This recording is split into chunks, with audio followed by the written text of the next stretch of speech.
Seguimos estudiando la carta a los Gálatas. Vamos a recordar que los falsos maestros judaizantes estaban acusando a Pablo de haberse autonombrado apóstol y de que su mensaje era un mensaje diferente al anunciado por los otros apóstoles, ¿no es cierto? Así que desde el comienzo mismo de la carta vemos que Pablo comienza de alguna manera a mostrar sus credenciales como un verdadero apóstol de Cristo. En el capítulo 1 dice que su autoridad no procede de los hombres, sino de Dios. Y ahora, en el capítulo 2, él va a demostrar que su evangelio era igualito al que predicaban los otros apóstoles.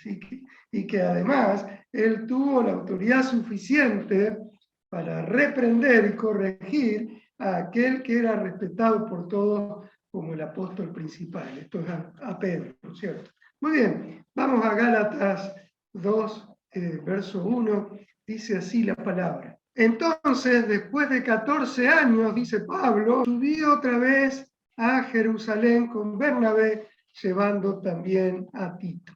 Después de 14 años de haber visitado a Pedro por primera vez, esto significa que ya Pablo llevaba mucho tiempo predicando el Evangelio, ¿sí? La primera vez que visitó a Pedro, hacía 3 años de su conversión, así que más los 14 que menciona acá, hacía como 17 años que Pablo venía predicando el Evangelio.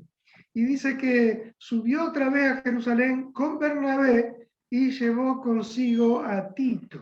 ¿Quién era Bernabé?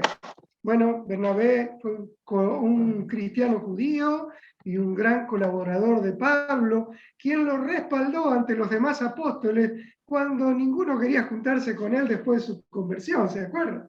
Porque ninguno creía que Pablo de verdad se había convertido. Pero Bernabé lo llevó ante los apóstoles y les dijo a ellos, verdaderamente Pablo se convirtió y ahora habla valerosamente de parte del Señor. Así que Pablo subió, dice, con Bernabé, pero no solo con Bernabé, dice que también llevó consigo a Tito. ¿Quién era Tito? Bueno, Tito era un cristiano no judío ganado por Pablo para Cristo y también un fiel discípulo y compañero en la tarea misionera, ¿no? El versículo 2 dice, subí por causa de una revelación y les presenté el evangelio que predico entre los gentiles. Pero lo hice en privado a los que tenían alta reputación para cerciorarme de que no corría ni había corrido en vano. Dice aquí Pablo que subió a Jerusalén no porque a él se le había ocurrido hacer esto, sino que él subió por una revelación que tuvo del Señor. Y allí él dio a conocer en privado a los que tenían cierta reputación, esto es a los demás apóstoles, ¿no es cierto? Él les dio a conocer cómo era el evangelio que predicaba entre los no judíos. Ahora, recuerden que los judaizantes decían que los no judíos que se convirtieran a Cristo para ser realmente cristianos tenían que guardar la ley. Y el primer paso en guardar la ley era circuncidarse. Pero miremos acá el argumento de Pablo. Él les dice lo que le dice en el verso 3. Fíjense. Él les dice que en esta ocasión, en que fue a ver a los apóstoles y les expuso en privado el evangelio que predicaba, ni aún Tito, que estaba conmigo, dice, fue obligado a circuncidarse, aunque era griego, o sea, aunque no era judío, ¿no? Así que Pablo les está diciendo a los Gálatas, los judaizantes les están enseñando que los gentiles están obligados a circuncidarse. Pero al exponer el Evangelio delante de los que más prestigio tienen en el Señor, ninguno de ellos le obligó a Tito, un creyente gentil, a circuncidarse. Vamos a pasar el verso 4 ahora, 4 y 5. Dice, y esto fue por causa de los falsos hermanos introducidos secretamente que se habían infiltrado para espiar la libertad que tenemos en Cristo Jesús a fin de someternos a esclavitud, a los cuales ni por un momento cedimos, dice, para no someternos, a fin de que la verdad del Evangelio permanezca con vosotros. Nosotros vemos acá detrás de este texto la gran batalla que libraron Pablo y sus compañeros. ¿Por qué? Por no ceder ante la presión de aquellos que querían convencer a los apóstoles y hacer volver el cristianismo a la esclavitud de la ley. Y Pablo dice que él se mantuvo firme. ¿Para qué? Para que la verdad del Evangelio permaneciera con ustedes, le dice. Y nos preguntamos, bueno, ¿cuál era la verdad del Evangelio que tenía que permanecer inamovible con los creyentes?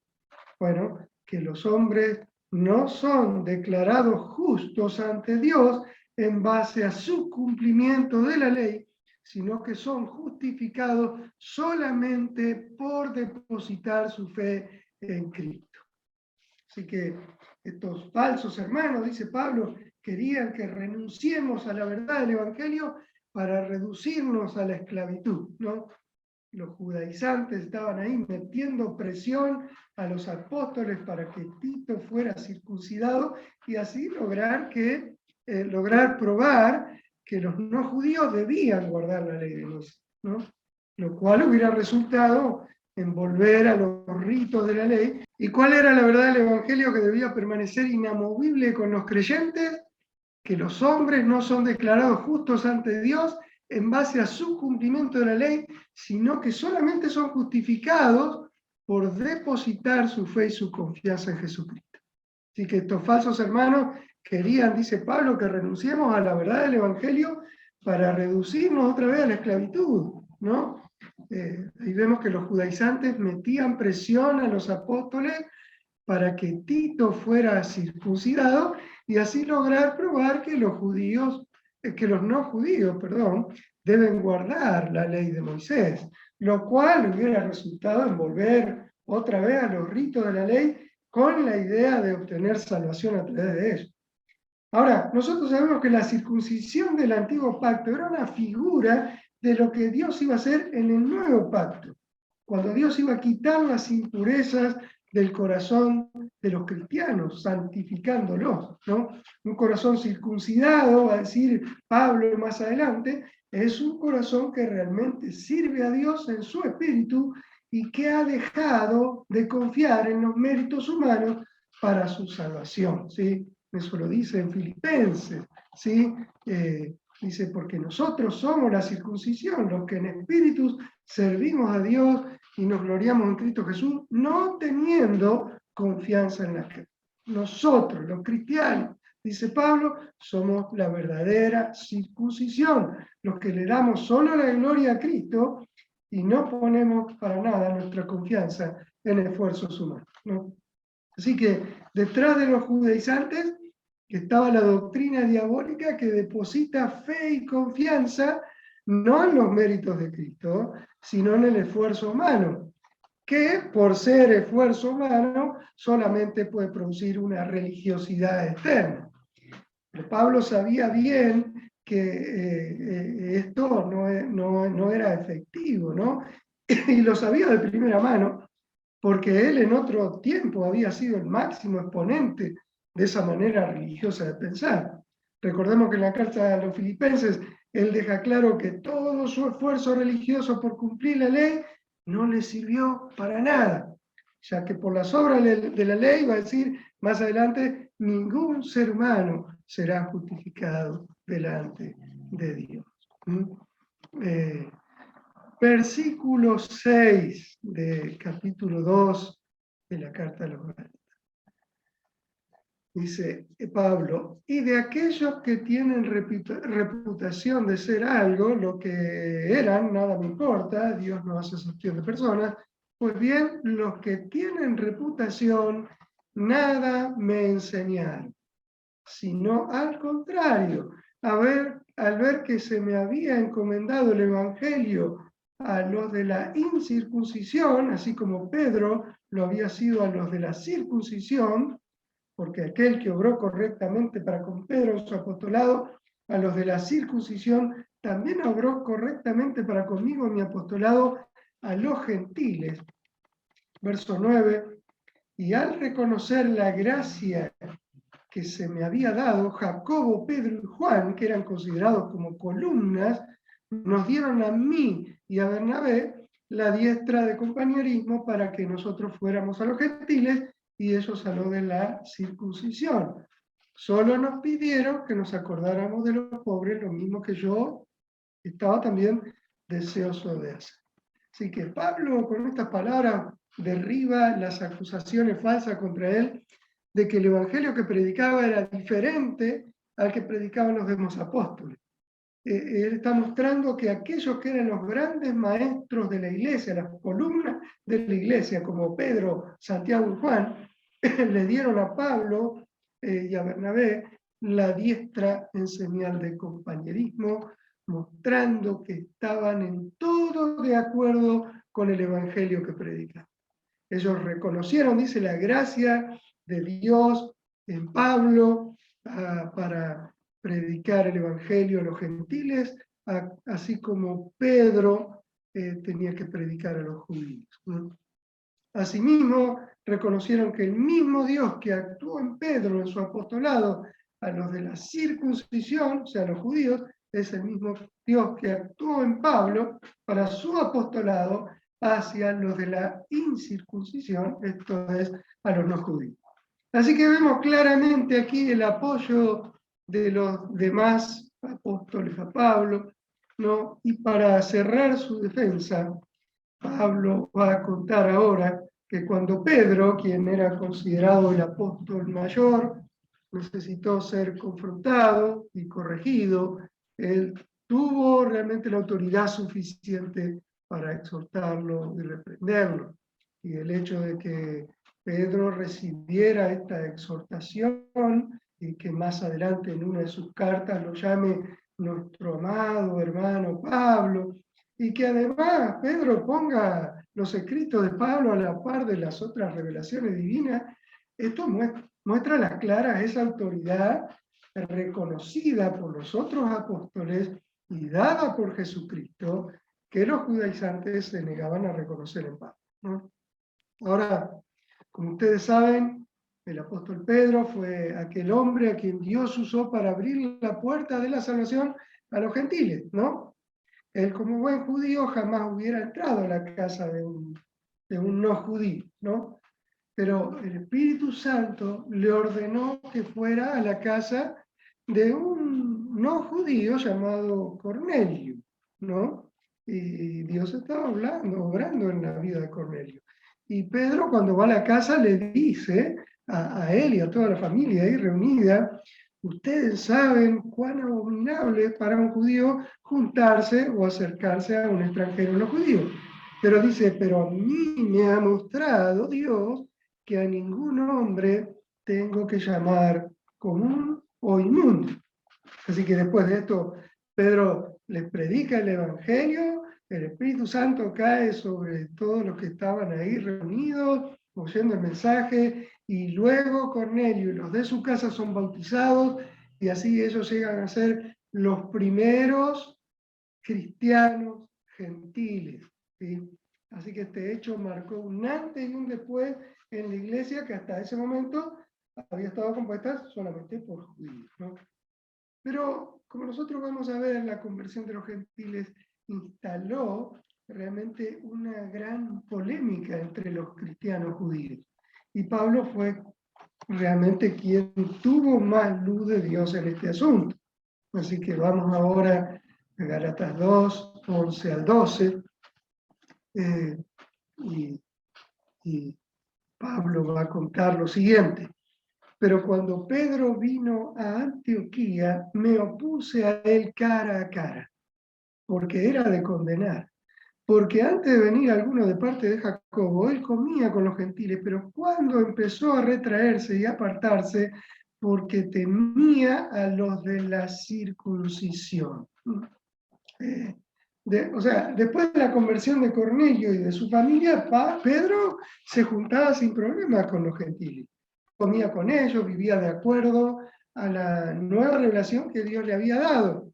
Hasta que, estando en Antioquía, recordemos que Antioquía fue la primera iglesia no judía, vinieron unos judíos de Jerusalén que decían que venían de parte de Santiago, ¿no?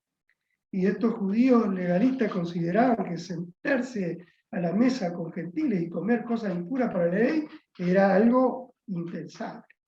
Y ahora, Pedro, el hombre clave al que Dios había usado para inaugurar un nuevo tiempo en el cual los gentiles serían parte integral de la iglesia, por miedo de esos judíos legalistas, ya no se juntaba con los gentiles, ni comía con ellos.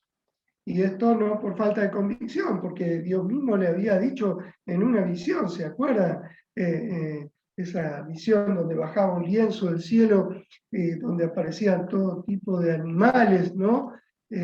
Algunos animales inmundos, considerados inmundos para la ley, y la voz del cielo dice, Pedro, mata y come.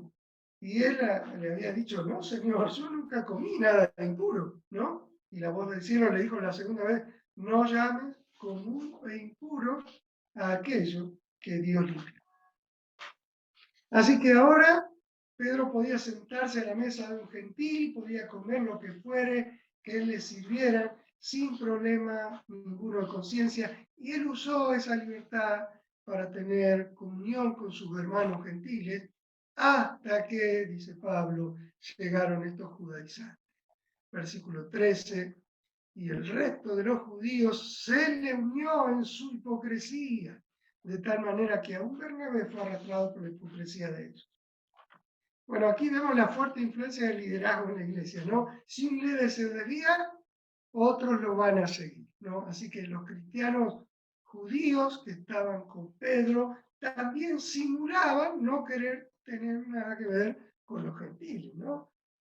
No era ignorancia, recuerden, era lisa y llanamente hipocresía. En el verso 14, Pablo va a decir lo siguiente. Pero cuando vi que no andaban con rectitud en cuanto a la verdad del Evangelio, dije a Pedro delante de todos, si tú, siendo judío, vives como los gentiles y no como judíos, ¿por qué obligas a los gentiles a vivir como judíos? ¿No? Pablo le cortó el rostro de una, ¿no? A Pedro. Y alguien podría haberlo llamado y haberle dicho, Pablo, pará, llamalo aparte, ¿cómo lo vas a escrachar así en público, ¿no? Pero, ¿saben? Pablo actuó como actuó porque lo que estaba en juego era la verdad central del Evangelio. Y él vio claramente cómo con su actitud Pedro estaba obligando a los hermanos gentiles a concluir que después de todo había realmente que hacerse judío antes de hacerse cristiano, ¿no?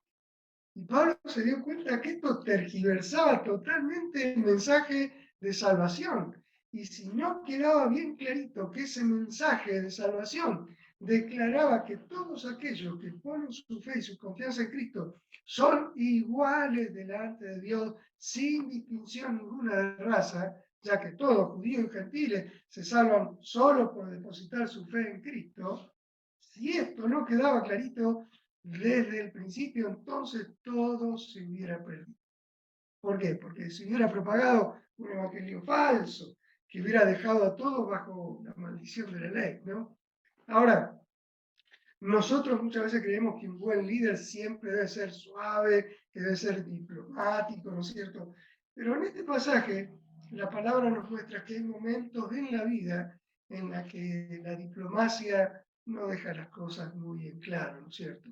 Y entonces Pablo sintió la urgencia de actuar de una manera fuerte, sin vacilaciones. ¿Por qué? Porque lo que estaba en juego era la vida del evangelio mismo. Algo demasiado importante como para detenerse a ser amable. Así que se paró delante de Pedro, lo señaló y le dijo, sin ningún rodeo, sos un hipócrita. Pedro, si realmente crees en el Evangelio que Dios te mostró que derriba las paredes raciales, que hacen los hombres iguales delante de Dios. Si Dios mismo te dijo que no tenés que llamar como un inmundo a lo que Dios ha limpiado, si vos realmente crees lo que Dios te dijo, que Dios no hace acepción de personas, entonces Pedro, vení, jugate por lo que Dios te dijo. ¿Por qué? Porque tu actitud es una desgracia, ¿no es cierto? Es una traición al Evangelio de la gracia. Nosotros, al ver este celo de Pablo por el Evangelio, tenemos que entender lo siguiente, que el Evangelio es poder de Dios para salvación a todo aquel que cree, ¿no? Dice Pablo, libro de Romanos, eso, ¿no es cierto? Pero si al Evangelio se lo cambia, si se le agrega algo o se le quita algo, se lo mutila, ya no es el Evangelio de Cristo. Y esto es algo tan serio que Pablo, en el primer capítulo de esta carta, llega a decir algo tan fuerte como maldito sea el que les predique un evangelio diferente. Lo dice más de una vez. Así que lo primero que nos enseña este pasaje es que el evangelio no se negocia. ¿Mm? El evangelio no se negocia. Además, nos enseña que el miedo a los hombres nunca es una buena motivación para servir al Señor. Pedro negó 3 veces a Cristo, ¿por qué? Por temor. ¿Y por qué se apartó ahora hipócritamente de los creyentes gentiles? También por lo mismo, por temor. Así que vemos que nunca el temor a los hombres debe guiarnos, sino solo el temor a Dios. El temor a ofender a los hombres puede engendrar hipocresía hasta en el más noble siervo de Dios. No, nosotros tenemos que cuidarnos de eso, ¿no?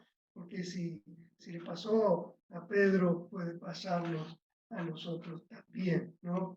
Ahora, cuando Pedro fue reprendido, él mostró humildad, ¿cierto? No escuchamos nunca que Pedro se defendió, ¿no?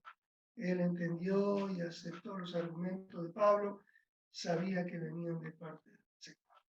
Muy bien, ¿y cuáles eran los argumentos de Pablo? Bueno, los vemos en los versículos siguientes, versos 15 y 16. Pablo le dice, nosotros somos judíos de nacimiento y no pecadores de entre los gentiles. Sin embargo, sabiendo que el hombre no está justificado por las obras de la ley, sino mediante la fe en Cristo Jesús, también nosotros los judíos, también hemos creído en Cristo Jesús. ¿Para qué? Para que seamos justificados por la fe en Cristo y no por las obras de la ley, puesto que por las obras de la ley nadie será justificado. Así que nosotros, le dice Pablo, Pedro, nosotros que somos judíos de nacimiento, no pecadores de entre los gentiles. Recuerden que para la cultura judía los pecadores eran los que habían nacido gentiles, los que no tenían una ley que les indicara qué hacer para ser buenos tipos, ¿no? Pero Pablo va a decirle a Pedro lo siguiente, si nosotros, los tipos más morales de toda la tierra, porque tenemos la ley, si nosotros, los judíos creyentes, habiendo recibido luz de Dios, nos hemos dado cuenta que ningún ser humano, sea judío, gentil, que nadie podrá ser declarado jamás justo delante de Dios en base a las obras de la ley, sino solamente por la fe de Cristo. Y en base a esa revelación, nosotros hemos puesto nuestra confianza en Jesucristo para ser justificados por la fe. ¿Por qué ahora nosotros vamos a querer que los gentiles abracen una ley que a nosotros mismos no nos ha servido para nada?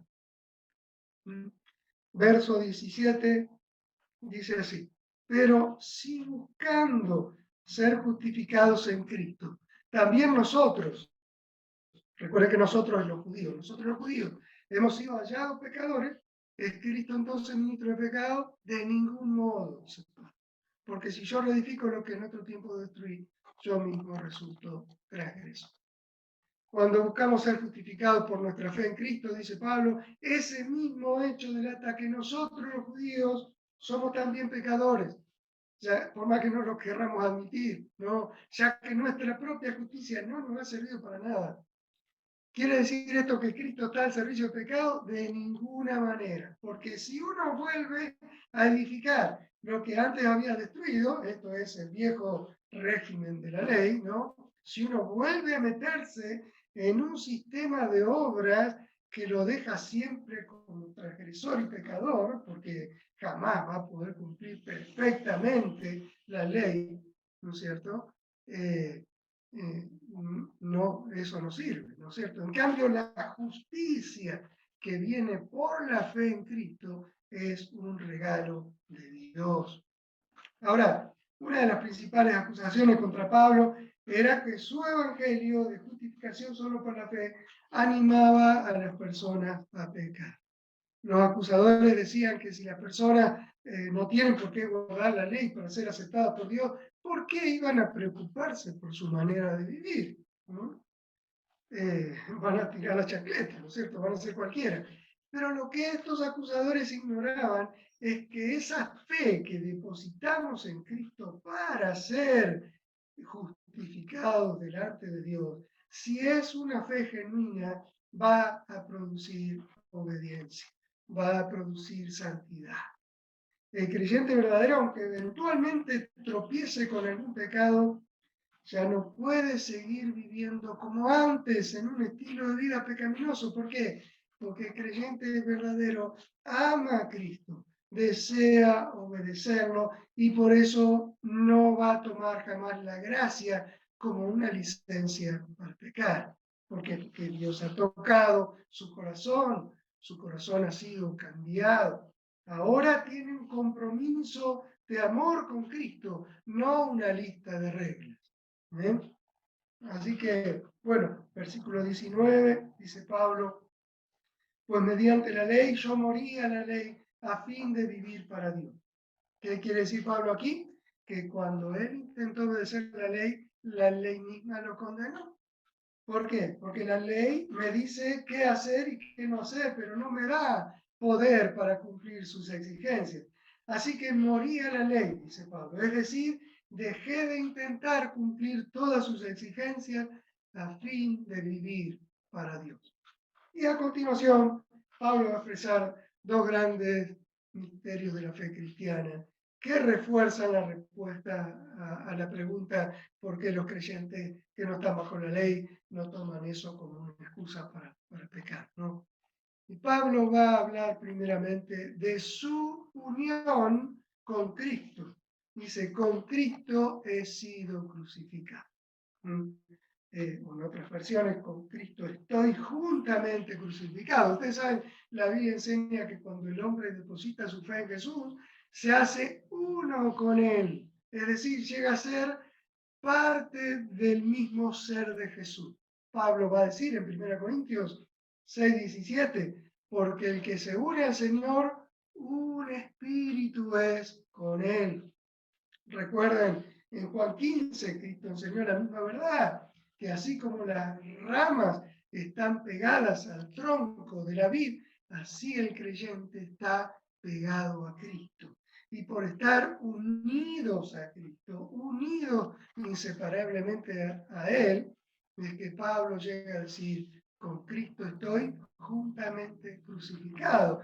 Y esto es una realidad gloriosa que realmente sobrepasa nuestro entendimiento, porque esa unión del creyente con Cristo va mucho más allá del tiempo y el espacio, de tal manera que nosotros podemos decir que cuando Cristo murió en la cruz del Calvario, con Él morimos nosotros también. Y cuando fue sepultado, ahí fuimos sepultados nosotros también. Y cuando resucitó, nosotros también resucitamos con Él. Pero Pablo no solo va a decir que está crucificado juntamente con Cristo, sino que ahora ya no vivo yo, dice, mas vive Cristo en mí. Esta es la segunda gran verdad que quería señalar, ¿no? Que Cristo mismo vive en nosotros, los hijos de Dios. Y lo que ahora vivo en este cuerpo, dice, en este cuerpo terrenal, lo vivo confiando en el Hijo de Dios que vive en mí, el cual me amó y se entregó a sí mismo por mí. Ustedes saben que cuando Cristo fue a la cruz, se entregó a sí mismo por cada uno de los creyentes, ¿no es cierto? para pagar por nuestros pecados. Así que la salvación que yo no tengo manera de pagar, Dios me la da como un regalo gratuito, pero aquello por lo cual yo nada tengo que pagar, a Cristo le costó todo. Entonces Pablo se da cuenta que este regalo es demasiado valioso. Es por eso que él va a terminar diciendo, no hago nula la gracia de Dios, en el versículo 21, ¿sí? No hago nula la gracia de Dios. ¿Saben? Confiar en la ley, confiar en logros humanos, es hacer nula la gracia de Dios. Es en otra versión dice, yo no desecho la gracia de Dios.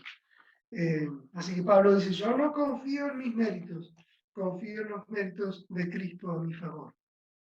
Porque si la justicia, dice, viene por medio de la ley, entonces Cristo murió en vano. Es decir, si fuera cierto que el hombre pudiera ser declarado justo cumpliendo la ley, entonces la conclusión lógica sería que el sacrificio de Cristo habría sido inútil, no habría hecho falta. Pero yo no desecho la gracia de Dios, dice Pablo, confiando en méritos humanos. ¿Por qué? Porque sé que la gracia de Dios es lo único que me salva finalmente, ¿no? Sé que la gracia de Dios es lo único que me salva finalmente. Así que esto, hermanos, es una verdad no solo para Pablo, sino para cada uno de los que hemos entregado nuestra vida al Señor.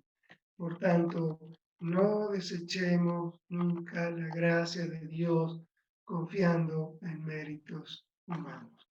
Vamos a terminar este tiempo en oración. Amén. Papá querido, te damos toda la gloria a ti por tu palabra, Señor.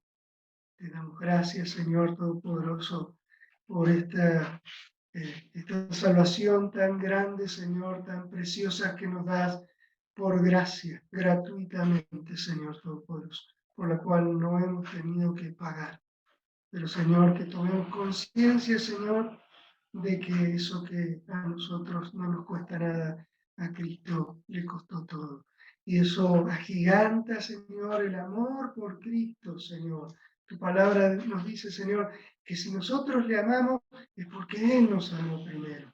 Y ese amor es el motor, Señor, que hace que nosotros querramos obedecerle, que no querramos tomar la gracia como una licencia para pecar, sino que querramos agradarle, querramos obedecerle. Señor, bendecimos tu nombre, te damos toda la gloria, Señor. Te rogamos, Señor, que estas verdades penetren hasta lo más profundo de nuestro ser y que podamos vivir siempre de acuerdo a ellas. En el nombre precioso de Jesucristo oramos. Amén.